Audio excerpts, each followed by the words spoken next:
ગુજરાતી બાળ વાર્તાઓ. ઘણા વર્ષોથી ભાગીરથી નદીના કિનારે આવેલું જંગલ સમૃદ્ધિ માટે જાણીતું હતું.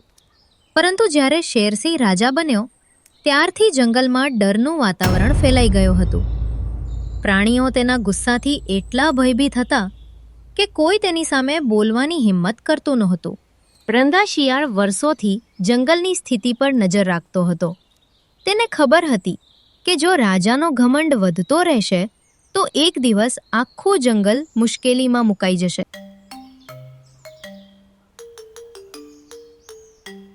એક દિવસ તેનો મંત્રી અને સલાહકાર રંગા શિયાળ તેની પાસે આવ્યો અને કહ્યું,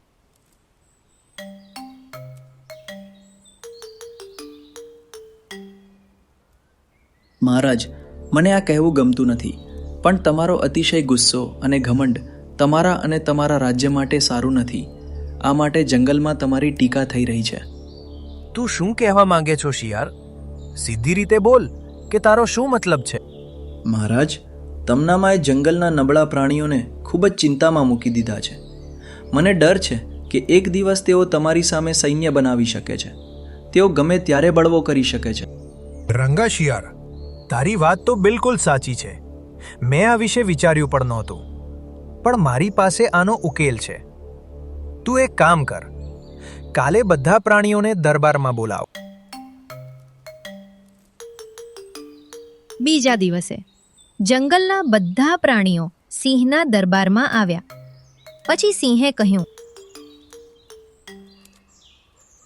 મેં સાંભળ્યું છે કે મારા ન્યાયથી જંગલના નબળા પ્રાણીઓ મારાથી ખૂબ નારાજ છે. સિંહ રાજાના શબ્દો સાંભળીને જંગલના બધા નબળા પ્રાણીઓ ખૂબ જ ખુશ થઈ ગયા. મેં નક્કી કર્યું છે કે આજથી જંગલના બધા નબળા પ્રાણીઓ જેમ કે સસલા, ઉંદર, હરણ અને બકરા આ જંગલ છોડીને જંગલના બીજા સૂકા ભાગમાં રહેવા જશે. આ મારો આદેશ છે. સિંહ રાજાનો આ આદેશ સાંભળીને જંગલના બધા નબળા પ્રાણીઓ ગભરાઈ ગયા. તેમાંથી એક ચીંપુ હરણ હિંમત ભેગી કરીને સિંહ રાજાને પૂછ્યું, આ અન્યાય છે મહારાજ. અમે આ જંગલ કેમ છોડીએ? શું બોલ્યો તું? મને આવું કહેવાની તારી હિંમત કેવી રીતે થઈ? મહારાજ, જંગલના બીજા ભાગમાં ખૂબ ઓછી હરિયાળી છે અને ત્યાં પાણી નથી. બધા તળાવો સુકાઈ ગયા છે. આપણે ત્યાં પાણી કેવી રીતે પીશું? આ મારો આદેશ છે ચીંપુ હરણ. અને હા, આજથી જંગલમાં જોવા મળતા કોઈ પણ નબળા પ્રાણીને મારી નાખવામાં આવશે. પણ મહારાજ, આ નબળા પ્રાણીઓ ત્યાં જશે તો મરી જશે. તમારે તમારા નિર્ણય પર પુનર્વિચાર કરવો જોઈએ. રંગા શિયાળ, તું બકવાસ ના કર. કદાચ હું તારી વાત માની પણ લેત, પણ આ હરણે મને ગુસ્સો અપાવ્યો છે. હવે આ બધા તુચ્છ અને નકામા નબળા પ્રાણીઓએ જંગલ છોડી દેવું પડશે. પછી સિંહ રાજાના આદેશથી દુઃખી શિયાળે પોતાની જાતને કહ્યું, કેવો કમનસીબ દિવસ હતો જ્યારે આ સિંહ જંગલનો રાજા બન્યો. તે આ રીતે જંગલનો નાશ કરશે. મેં ફક્ત તેને ડરાવવા માટે કહ્યું હતું કે જંગલના પ્રાણીઓ તેની ટીકા કરી રહ્યા છે, પરંતુ તેણે તો આ ગરીબ, નબળા અને નિર્દોષ પ્રાણીઓને જંગલમાંથી બહાર કાઢ્યા. સિંહ રાજાએ ગુસ્સાથી ગર્જના કરી અને તેની ગુફામાં પાછો ગયો.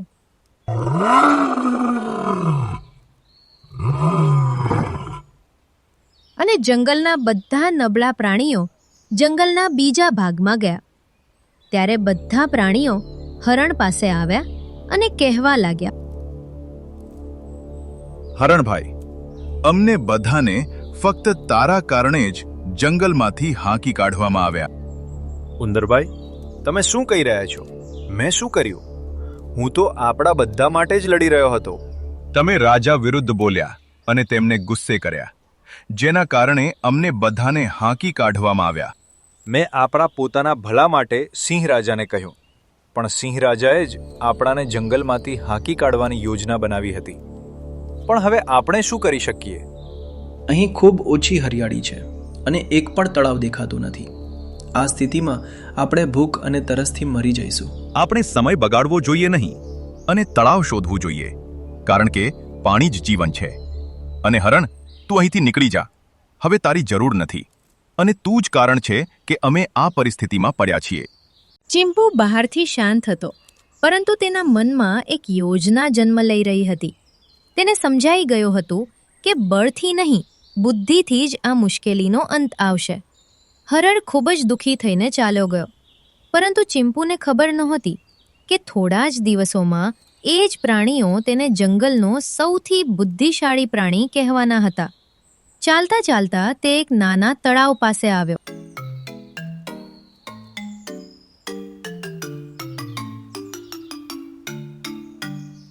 વાહ, આ એક સુંદર અને નાનું તળાવ છે. હું થોડું પાણી પીશ.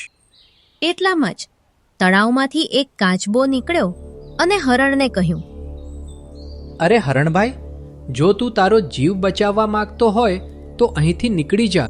તારો મતલબ શું છે? આ તળાવ શું જોખમ ઊભું કરી શકે છે? તેના આવવાનો સમય થઈ ગયો છે. હું પણ છુપાઈ જાઉં છું. અહીંથી જલ્દી નીકળી જા. મને સમજાતું નથી કે કોનો સમય આવી ગયો છે. તને ખબર નથી કે આ તળાવની અંદર એક ખતરનાક મગર રહે છે. તે કોઈક રીતે આ તળાવમાં ઘૂસી ગયો છે. આ મગર સામાન્ય નથી. વર્ષો પહેલાં તે ક્યાંથી આવ્યો હતો એ કોઈને ખબર નથી, પરંતુ જે પ્રાણી તેની સામે ઊભું રહે તે થોડા જ સમયમાં ગાયબ થઈ જાય છે. કહેવાય છે કે જે પ્રાણીની શક્તિ તે ચોરી લે તેની કેટલીક વિશેષ શક્તિઓ પણ તેને મળી જાય.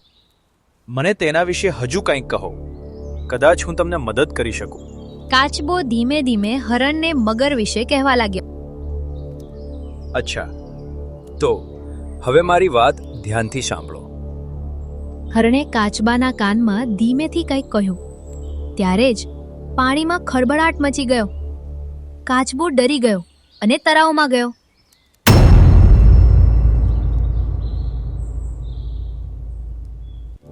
અને થોડી જ વારમાં પાણીમાંથી એક વિશાળ મગર નીકળ્યો અને હરણની સામે ઊભો રહ્યો અને કહ્યું,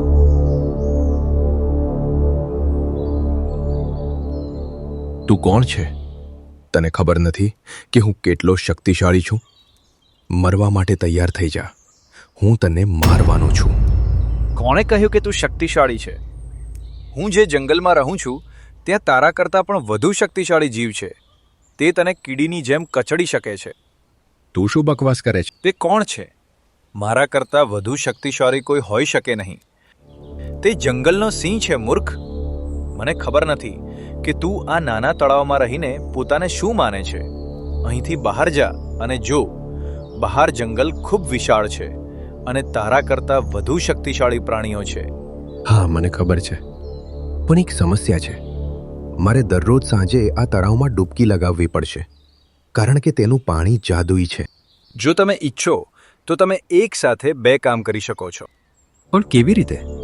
હું એક સાથે 2 કામ કેવી રીતે કરી શકું? મને સમજાવ. જંગલના રાજા સિંહને મારી નાખો અને આ જંગલના રાજા બનો. પછી આખું જંગલ તમારું થઈ જશે. ત્યાં અસંખ્ય પ્રાણીઓ છે. તેમને મારીને તમે વધુ શક્તિશાળી બની શકો છો અને સાંજે તમે આ તળાવમાં ડૂબકી લગાવી શકો છો અને પછી જંગલમાં પાછા આવી શકો છો. તમારા માટે તે ખૂબ જ સરળ રહેશે. વાહ, મેં ક્યારે આ વિશે વિચાર્યું ન હતું. તું મારી સાથે આવ અને મને તારા રાજાનો પરિચય કરાવ. હું પણ જોવા માંગુ છું કે તે કેટલો શક્તિશાળી છે. થોડીવાર રાહ જુઓ, હું હમણાં જ પાછો આવું. આટલું કહીને હરણ ત્યાંથી નીકળી ગયો અને થોડી વારમાં પાછો ફર્યો. પછી તે મગરને જંગલમાં લઈ ગયો. ચિંપુ સમજી ગયો હતો કે જંગલની 2 સૌથી મોટી સમસ્યાઓ, ઘમંડી સિંહ અને જાદુઈ મગર, એકબીજાના અહંકારના કારણે જ નાશ પામી શકે છે. મગરને લઈને સીધો સિંહની ગુફામાં ગયો. હરણ અને મગરને જોઈને સિંહ રાજા ખૂબ ગુસ્સે થયો અને કહ્યું, હરણ, તારી આ જંગલમાં આવવાની હિંમત કેવી રીતે થઈ? તું આ મગરને તારી સાથે કેમ લાવ્યો? તે અહીં શું કરી રહ્યો છે? સિંહ રાજાએ જેવું આટલું બોલી રહ્યો કે બસ ત્યારે જ મગર સિંહ રાજામાં પરિવર્તિત થઈ ગયો. આ જોઈને સિંહ રાજા આશ્ચર્યચકિત થઈ ગયો અને બોલ્યો, ઓહ, તે મારામાં રૂપાંતરિત થઈ ગયો છે. શું તું મને મારીને મારા જંગલ પર કબજો કરવા માંગે છે? હા મહારાજ, તમે સાચું વિચાર્યું છે. તમને લાગે છે કે તમે ખૂબ શક્તિશાળી છો, તો હવે તેની સાથે લડ અને મને તારી તાકાત બતાવ. અચ્છા, તો તું એ જ દુષ્ટ રાજા છે, પણ હવે તારું શાસન સમાપ્ત થવાનું છે. આજથી હું આ જંગલ પર રાજ કરીશ. હમણાં હું તને નષ્ટ કરીશ. બંને એકબીજાને ઘૂરી રહ્યા હતા. કોઈ પણ પાછળ હટવા તૈયાર નહોતું. બંનેને લાગતું હતું કે દુનિયામાં તેમના કરતાં શક્તિશાળી બીજું કોઈ નથી. અને તેની આંખોમાંથી એક પ્રકાશ ચમક્યો. મગરની જાદુઈ શક્તિ સામે શેરસિંહ ટકી શક્યો નહીં. થોડા જ પળોમાં તેની શક્તિ ક્ષીણ થવા લાગી અને અંતે તેનો અહંકાર જ તેના પતનનું કારણ બન્યો. સિંહ રાજા મૃત્યુ પામતાની સાથે જ મગર તેના મૂળ સ્વરૂપમાં પાછો ફર્યો અને હરણને કહ્યું, હરણભાઈ, શું તે જોયું કે હું કેટલો શક્તિશાળી છું? હા, હવે મને ખાતરી થઈ ગઈ છે કે આજથી તમે અમારા રાજા છો. જંગલના બધા પ્રાણીઓ તમને રાજા તરીકે સ્વીકારશે. હા, હું રાજા છું, પણ આજથી હું તને મારા રાજ્યનો સલાહકાર જાહેર કરું છું.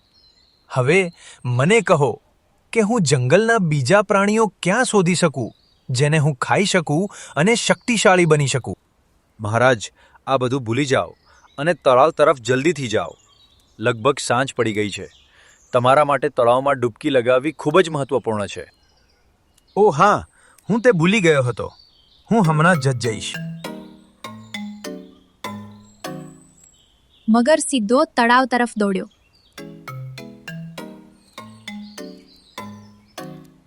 પરંતુ તેને જોયું કે તળાવ પથ્થરોથી ઢંકાયેલું હતું. આ જોઈને તેને આઘાત લાગ્યો. આ કેવી રીતે હોઈ શકે?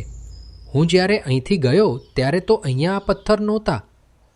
અત્યારે હવે હું આ પથ્થર કેવી રીતે ખસેડીશ? મારી પાસે વધુ સમય નથી. હવે હું શું કરું? આટલું કહીને મગરે તેને દૂર કરવાનો પ્રયાસ કર્યો, પરંતુ તે નિષ્ફળ ગયો.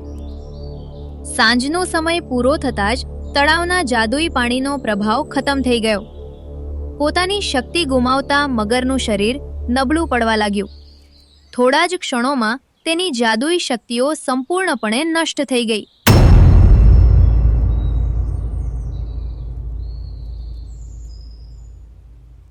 મગર રાખ થઈ જતાં જ છુપાયેલા બધા નબળા પ્રાણીઓ બહાર આવ્યા અને પથ્થર કાઢવાનું શરૂ કર્યું.